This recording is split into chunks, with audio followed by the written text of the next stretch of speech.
నమస్తే, welcome to Raj news.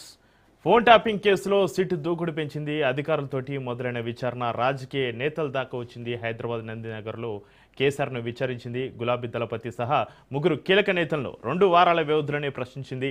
ఇక్కడ point ఏంటంటే ఎవరిని ప్రశ్నించారన్నదే. సిట్ విచారణ చుట్టూ జరుగుతున్న చర్చను చూస్తే బయట వినిపిస్తున్న మాటలకు లోపల జరిగిన పరిణామాలకు మధ్య గ్యాప్ స్పష్టంగా కనిపిస్తుంది. విచారణ గదిలో ఏం జరిగిందన్న దానికంటే బయట జరుగుతున్న ప్రచారమే రాజకీయంగా ఎక్కువ ప్రభావం చూపుతోంది.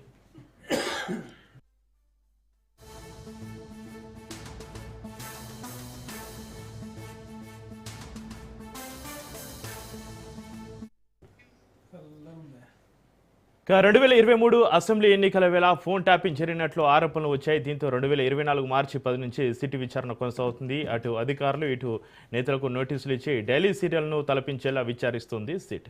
ఇప్పటికే అనేక మందిపైన ఛార్జ్షీట్ దాఖలు చేసింది. మాజీ మంత్రులు కేటీఆర్, హరీష్ రావుతో పాటుగా మాజీ ఎంపీ సంతోష్ రావుతో పాటు తాజాగా తెలంగాణ తొలి సీఎం కేసీఆర్ను విచారించింది. దీంతో రాష్ట్ర వ్యాప్తంగా గులాబీ దళం రోడ్డెక్కింది. ఎన్ని కుట్రలు చేసినా తలుగేది లేదంటున్నారు బీఆర్ఎస్ లీడర్లు.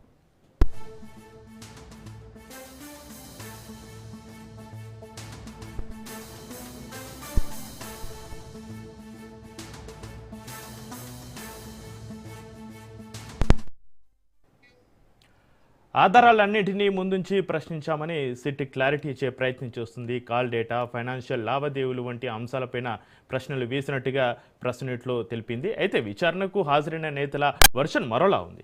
ఎంక్వైరీకి పిలిచి గంటల తరబడి కూర్చోబెట్టారని, అడిగిన ప్రశ్నని తిప్పి అడిగి చిరాకు తెప్పించారే తప్ప కీలకమైన ఆధారాలపైన సిట్ దగ్గర స్పష్టత లేదన్నారు గులాబీ లీడర్లు.